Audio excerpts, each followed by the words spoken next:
The first thing my son said when I asked him about the $20,000 was not an apology. It wasn't an explanation. It wasn't even a denial. He just looked at me for several seconds, lowered his eyes, and said, "Dad, please don't. Ask questions." I remember those exact words because for the first time in my son's entire life, I didn't recognize the man standing in front of me. Michael had never been good at lying. Even as a little boy, he couldn't hide anything from me. If he broke something, he confessed, before I even asked. If he got in trouble at school, he would come home with that guilty look on his face and sit quietly at the kitchen table until I noticed. When he was 17, he borrowed my truck without permission and backed it into a neighbor's fence. He came home at midnight. He stood in the doorway, and before I could say a word, he said, "Dad, I messed up. That was my son. Honest. Maybe too honest." But that night, standing in my kitchen at 67 years old, I watched him refuse to explain why $20,000 had disappeared from my account and ended up connected to his wife's family, and something inside me changed. Not because of the money. $20,000 was a lot of money to me, but it wasn't going to destroy my life. What frightened me was the look in my son's eyes. He wasn't protecting himself. He was protecting someone else, and I was about to discover exactly who. My name is Robert Miller.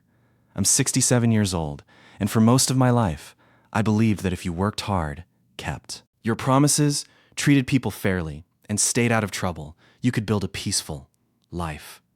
I was wrong about one thing. You can do everything right and still have people around you who are waiting for an opportunity to take advantage of you. I learned that after my wife died. Margaret had been my wife for 41 years. 41 years. We met when we were 22. She was working at a small bookstore downtown, and I was delivering parts for a manufacturing company. I walked into that bookstore looking for a manual about repairing old engines. I left without the manual, but I came back the next day, and the day after that. Margaret always knew why I was really coming.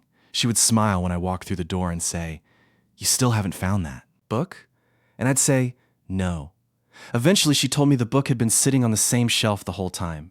She had just wanted me to keep coming back. That woman was my entire world. We built our life slowly. No mansion, no sports cars, no country club.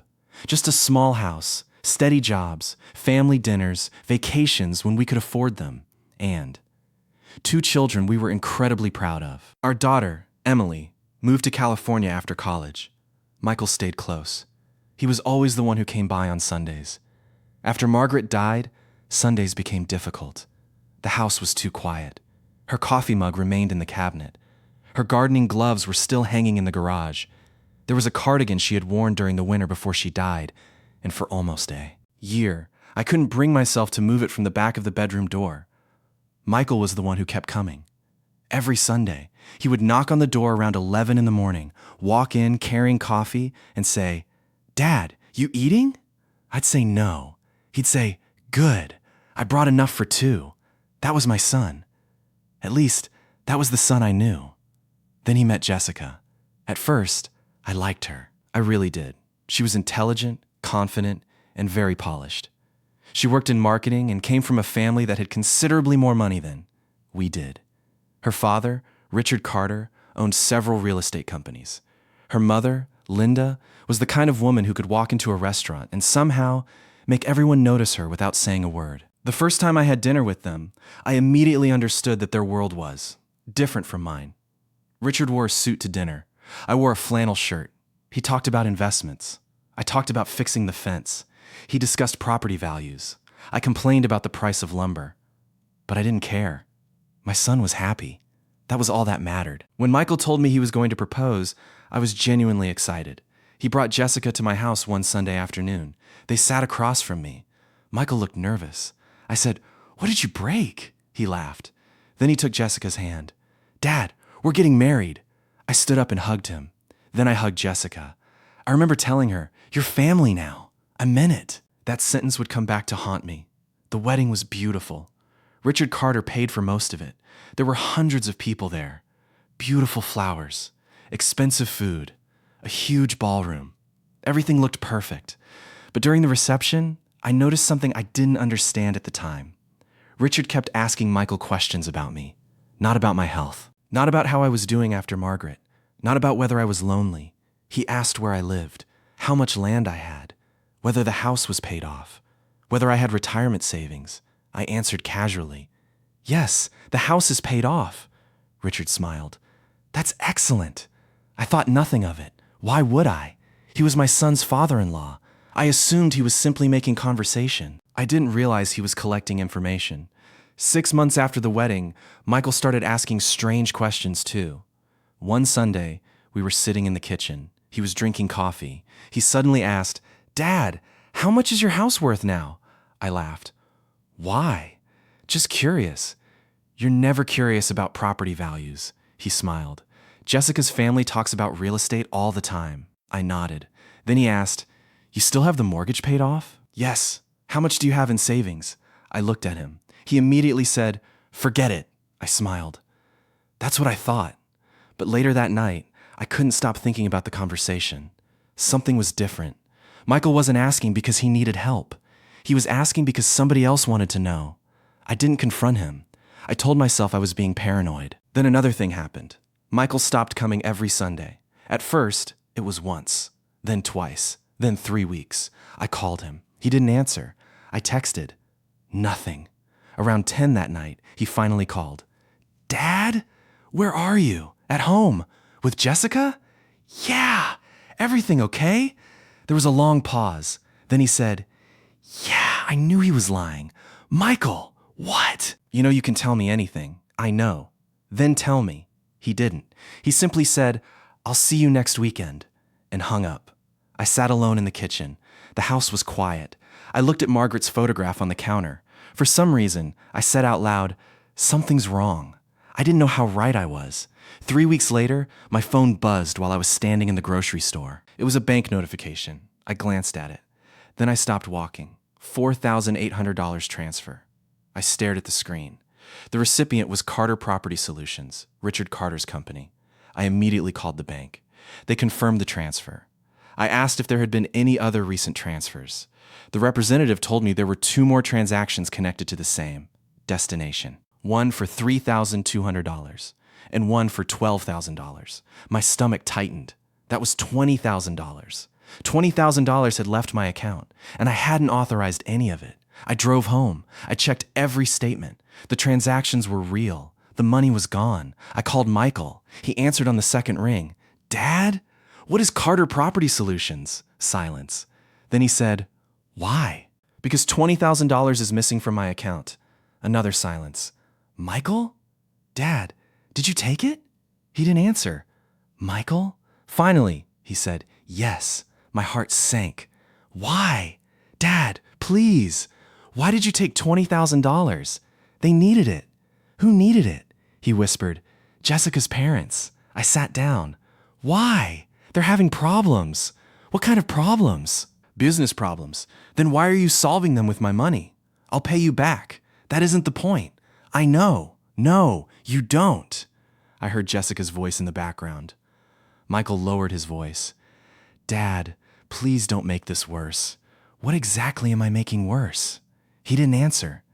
Then I asked the question that changed everything. "Are they trying to get more money from me?" Silence. That silence was enough. I said, "Michael?" He finally whispered, "Don't ask questions." Then he hung up. I stared at the phone. I didn't call him back. Instead, I called the bank. I locked my accounts. I changed my passwords. I requested complete transaction records. And the next morning, I went to the branch in person. The banker printed everything. I sat in a small office and went through the documents line by line. The money had not simply been transferred to Richard's company. It had moved. From one account to another, then into another company, then into a holding company, then into a property account. That was when I realized something. This wasn't someone asking for help. This was someone moving money. And there was another detail that bothered me. The $20,000 had been transferred in pieces. $4,800, $3,200, $12,000. Why split it? Because people don't usually divide legitimate payments like that without a reason. I drove home and sat in my garage for nearly an hour. I thought about my son. I thought about Jessica. I thought about Richard. Then I thought about my house. The house was worth far more than I had ever imagined. I bought it decades ago. It had been paid off for years. And suddenly I remembered something Michael had asked me months earlier. How much equity do you have? At the time, I thought it was just a question. Now it felt like a warning. That afternoon, Michael came to my house. He looked exhausted. He hadn't shaved. His shirt was wrinkled. He sat at the kitchen table and put his head in his hands. I made coffee. He didn't touch it. I sat across from him. Michael! He looked up. I'm sorry. Tell me why. He swallowed.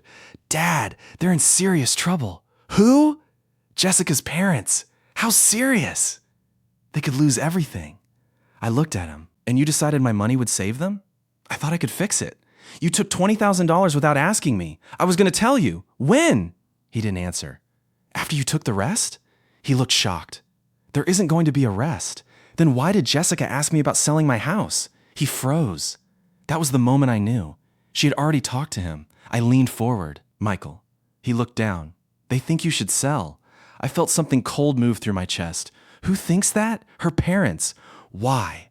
They have a business opportunity. I laughed. It wasn't a happy laugh. What kind of opportunity? They want to restructure the company. With my house?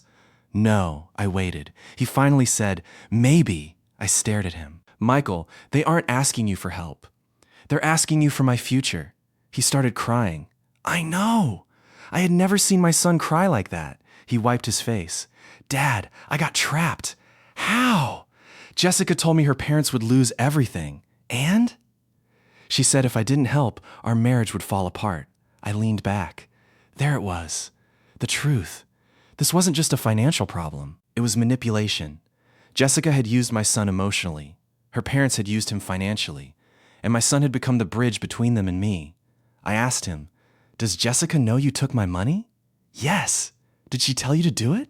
He didn't answer. That was answer enough. I closed my eyes. For a few seconds, I thought about calling Richard immediately. I thought about confronting Jessica. I thought about telling my son to leave her. But then I remembered something my father once told me. When people are lying, don't interrupt them. Let them finish. Because every lie they tell gives you more information. So I told Michael something he wasn't expecting. I won't do anything. He looked at me. What? I said I won't do anything. Dad, I won't confront them. Why? Because I want to know how far this goes. That night, I called a lawyer. His name was David Harris.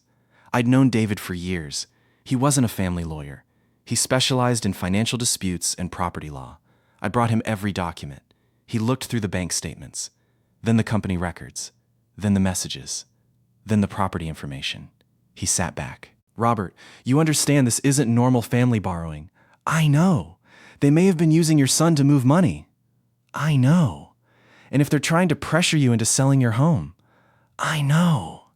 David looked at me. Do you want to report them? I shook my head. Not yet. Why? Because I want the whole picture. He nodded. Then don't confront anyone. That's what I was thinking. From now on, document everything. I nodded. And don't tell your son what we're doing. That part hurt. Because I trusted Michael.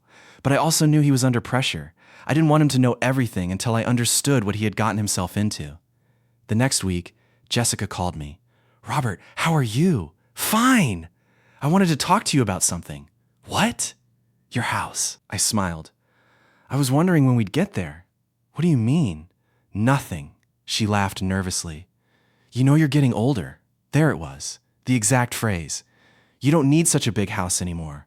I looked around. Margaret's photographs were on the wall. Her piano was in the living room.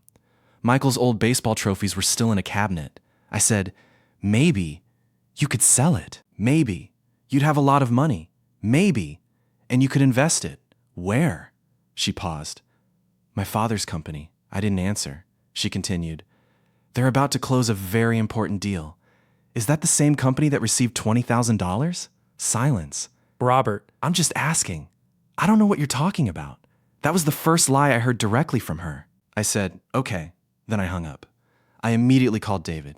He told me not to contact her again, so I didn't. Instead, I started watching. And what happened next was something I never expected. Richard Carter invited me to dinner. He said he wanted to clear the air. I agreed. I knew exactly why he was inviting me. He wanted my house. When I arrived, Richard greeted me like nothing had happened. Robert, good to see you, I smiled. Good to see you too. We sat down. He poured wine. I didn't drink. He began talking about family, how much he loved Michael, how much he respected me, how difficult business had become. Then he said something very carefully. You know, sometimes older people have assets sitting idle. I looked at him. Assets? Property, I smiled. My house? He smiled. You understand business. I understand people, he laughed. I've always liked that about you. I didn't respond. Then he said, Michael told me you're considering selling. I said, maybe. He leaned forward. We could make you an excellent offer. How excellent? He gave me a number. It was below market value, significantly below. I looked at him. You're offering me less than it's worth. We'd make the process easy. Of course, he smiled. Your family. I almost laughed. Family. That word had become a weapon. I said, I'll think about it. He nodded. Take your time. I stood. As I walked out, I saw a folder on his desk. The label said, Miller Property. I didn't touch it. I didn't need to. I'd seen enough. The next morning, David contacted me. He had found records showing that Richard's company was deeply in debt. Several properties were under financial pressure. And one of the companies receiving my son's money had recently made a large payment toward a private loan. The money I had lost wasn't going toward a business opportunity. It was helping keep their failing operation alive. But there was more. David found that Michael's name had appeared on one of the financial documents. He had been listed as a potential guarantor. My son was being pulled deeper into their debt. I called Michael. He came over. I put the document on the table. Did you sign this? He stared at it. Michael! Yes! When? 2 months ago. Did you read it? I thought it was temporary. Did Jessica tell you what it was? Yes. I closed my eyes. Michael, this could make you responsible for their debt. He looked terrified. I didn't know. That is why you never sign anything you don't understand. I know. No. I pointed at the document. This is what happens when you let someone convince you that love means obedience. He started crying. I softened. I don't hate you. I know. But I need you to understand something. What? You are not responsible for saving Jessica's parents. He nodded. They are responsible for themselves. He looked at me. Dad, what do I do? I said, tell the truth. That was the beginning of the end. Michael finally started telling me everything. He told me about meetings he had attended, messages Jessica had sent him, conversations with Richard, plans to refinance properties, discussions about my house. He told me that Jessica's mother had once said, Robert doesn't need all that money. Those words stayed with me, not because they were cruel, because they revealed how they saw me, not as a father, not as family, as an asset, a house, a bank account, a number. That realization hurt more than anything else. A few days later, I invited everyone to dinner. Michael, Jessica, Richard, Linda. I told them I wanted to discuss the house. They arrived smiling. They thought I had finally surrendered. Richard sat at the head of the table. Jessica sat beside Michael. Linda kept smiling. I placed a folder beside my plate. Nobody noticed. I served dinner. We talked about ordinary things. Weather, traffic, business. Then Richard finally asked, So, Robert, have you made a decision about the property? I put my fork down. Yes! Everyone became quiet. I've decided to sell. Jessica smiled. Richard leaned forward. Excellent. Michael looked at me with confusion. I gave him a small smile. Don't worry. Richard immediately began discussing the purchase. He talked about the property's potential. He talked about development. He talked about how much it could be worth. I listened. Then I asked, What would you do with the money? He smiled. Invest it. In your company? Possibly. How much do you need? He hesitated. Then he said a number. It was enormous. I looked at Michael, then Jessica, then Richard, and I said, Interesting, Richard smiled. You'd be helping your family. I nodded. Family. Then I opened the folder. The smile disappeared from his face. Inside were copies of the bank records, the transfers, the company records, the property documents, the messages, and the financial agreements. Jessica's face went white. Richard stopped breathing for a second. Linda whispered, What is that? I looked at her. Evidence. Richard stood. Robert, you don't understand, I interrupted him. No, you don't understand. He stared at me. I continued. You thought I didn't know. Richard's face changed. You thought my age made me weak. He said nothing. You thought because I lived quietly, I didn't understand money. Still nothing. You thought my son could be used to reach me. Michael looked at his wife. Jessica started crying. I turned to her. And you told my son I didn't need my own money. She shook her head. Robert, that's not what happened. I looked at Michael. Did she say it? Michael closed his eyes. Yes! Jessica looked at him. You promised! Michael stood. No! His voice was shaking. I promised my father I would tell the truth. The room went silent. Richard slammed his hand on the table. This is ridiculous! I didn't move. He pointed at me. You're destroying a family. I looked at him. No, you are. No, Richard. I slowly stood. You destroyed your own family. He stared at me.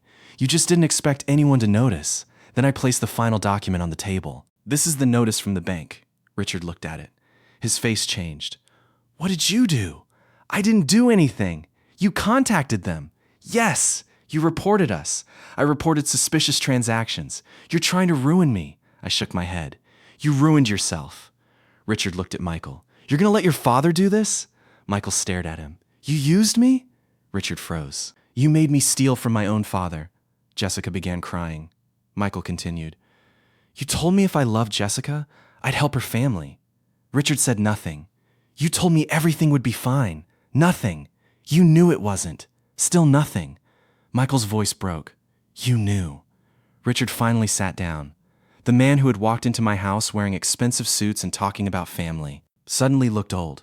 Very old. And I realized something. People who spend years pretending to be powerful often don't know what to do when the truth removes their power. The investigation that followed lasted months. Bank records were examined. Company finances were reviewed. Loans were renegotiated. Properties were sold. Richard's companies began collapsing one after another. Jessica moved out of their house. Linda stopped answering my calls. Not that I called. Michael filed the necessary documents to protect himself. And eventually, the truth about the $20,000 was resolved. Michael paid every dollar back. Not because I demanded it. Because he wanted to. One evening, months after everything happened, he came to my house. He sat at the kitchen table. The same table where he had once asked me about my savings. He placed an envelope in front of me. What is this? The money. I opened it. Inside was a cashier's check. $20,000. Every dollar. I looked at him. You didn't have to. Yes, I did.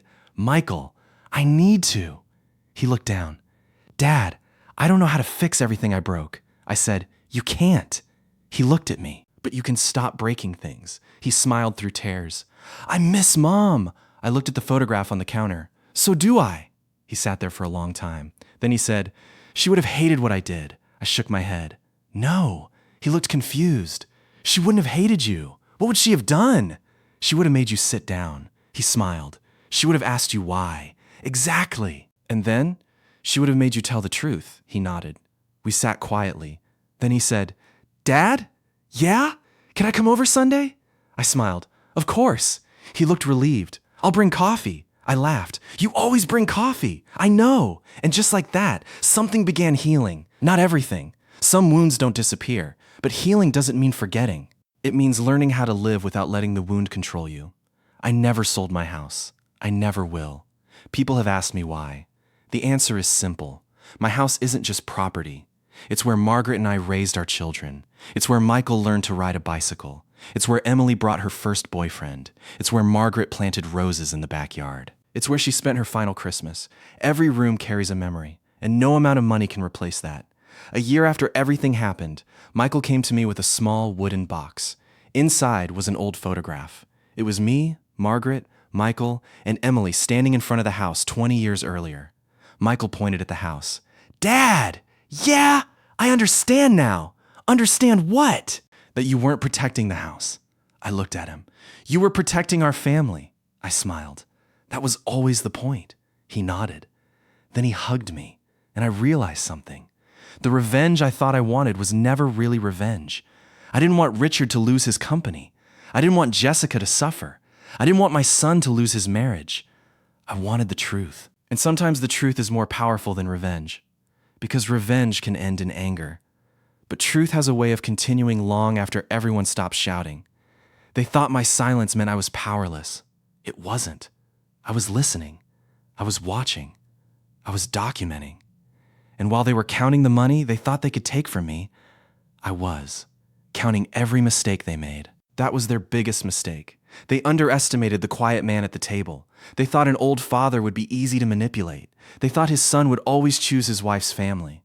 They thought $20,000 was just the beginning. They were wrong, because they forgot one thing. A person who has spent 67 years building a life doesn't need to shout when someone threatens it. He only needs to decide where to draw the line. And when I finally drew mine, there was no going back. If you've ever been betrayed by someone you trusted, you know that the hardest part isn't always losing money. Sometimes it's discovering that someone you called family never saw you as family at all. Sometimes they saw your home as an opportunity, your savings as an opportunity, your kindness as weakness, and your silence as permission. But silence isn't always permission. Sometimes silence is patience. Sometimes silence is observation. Sometimes silence is the moment before the truth comes out. Michael learned that lesson. I learned another one. You can forgive someone without trusting them again. You can love your child without approving of every decision they make. And you can protect your family without becoming the kind of person you're fighting against. I still think about that night when Michael stood in my kitchen and said, "Dad, please don't ask questions. I wish I could go back and tell him something. I wish I could tell him that questions aren't the enemy." The truth isn't the enemy.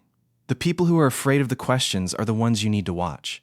Because when someone tells you not to ask questions, sometimes the best thing you can do is ask more, not louder, not angrily, just carefully, and then listen. Because eventually, the truth always leaves fingerprints. And when those fingerprints finally appear, you don't need revenge. You need courage. You need patience. And you need to be willing to walk away from people who only loved you when they thought you were useful. Michael eventually rebuilt his life. He found a new job. He moved into a small apartment. He started therapy. And slowly, he became himself again. Jessica's relationship with her parents became complicated. I never asked for details. Some things are no longer my business. Richard's companies disappeared. The houses were sold. The investments were liquidated. The people who once treated me like an old man with a house full of money stopped calling. And honestly, that was the greatest gift they could have given me. Silence, peace, freedom. On Sundays, Michael still comes over. Sometimes we talk. Sometimes we don't. Sometimes we fix things around the house. Sometimes we sit in the backyard. And sometimes he brings coffee, just like he did before all of this. One Sunday, he looked at me and said, "Dad, do you think you could ever trust me completely again?" I thought about the question. Then I said, "I don't know." He looked hurt. I continued, "But trust isn't something you demand." He nodded. "You earn it." I know. "Then don't worry about whether I trust you today. What should I worry about? Give me reasons to trust you tomorrow." He smiled. And that was enough. Because trust isn't rebuilt in one conversation. It's rebuilt in hundreds of small moments. A phone call, a promise kept, a truth told when lying would be easier, a visit when nobody asks you to come, a cup of coffee on Sunday morning. That's how families heal. Not through dramatic apologies, through consistency, through honesty, through time. And that's what I finally understood. My son didn't need me to destroy his wife's family. He needed me to give him a chance to see them clearly. He needed someone to stand still while everyone else was pulling him in different directions. And sometimes that's what being a father means. You don't rescue your child from every mistake. You stand nearby.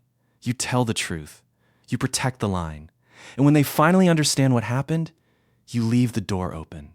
Because even when your child makes a terrible decision, he's still your child. That doesn't mean you excuse him. It means you don't give up on him. Today, the house is quiet again. But it's a different kind of quiet. Not the empty silence I felt after Margaret died. Not the tense silence after Michael betrayed me. It's peaceful. The roses are still growing. The old wooden angel still sits on the Christmas tree. Margaret's photograph still sits on the shelf. And every Sunday, there's usually a knock at the door. I already know who it is. Michael walks in carrying 2 cups of coffee. He usually says the same thing. "Dad, you eating?" And I usually give him the same answer. "No." Then he smiles. "Good. I brought enough for 2. And every time he says it, I remember the boy he used to be. The boy who never knew how to lie. The boy who once told me he'd take care of me when he grew up. He didn't keep that promise the first time, But eventually, he came back and tried again. And sometimes, that's enough. So if there's one thing I learned from all of this, it's this. Never underestimate the quiet person in the room. Never assume someone's age makes them weak. Never mistake kindness for stupidity. And never take silence as surrender. Because some people don't announce what they're going to do. They simply wait. They gather the truth. They protect the people they love. And when the moment comes, they let the truth speak. My son thought he was saving his wife's family. Instead, he almost lost his own.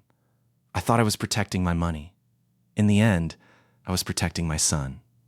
And the people who thought they could take everything from me, they ended up losing everything themselves. Not because I destroyed them, because eventually they had nowhere left to hide. And that is the difference between revenge and justice. Revenge says, I'll hurt you because you hurt me. Justice says, I'll stop you from hurting anyone else. I chose justice. And I have never regretted it. So the next time someone tells you, don't ask questions, remember this story.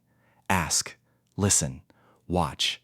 And most importantly, never let someone convince you that protecting yourself means you. Don't love your family.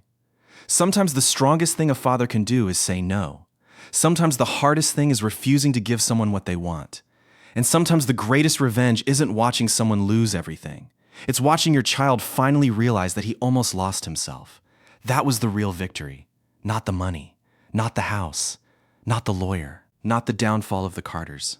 My real victory was sitting across from my son one Sunday morning, watching him drink coffee, and realizing that I had finally gotten him back. The son I knew.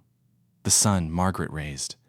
The son who had made a terrible mistake but found the courage to tell the truth. And as he stood up to leave that afternoon, he paused at the door. See you next Sunday, Dad. I nodded. See you next Sunday. The door closed. I looked around the quiet house. For a moment, I could almost hear Margaret laughing in the kitchen. I smiled.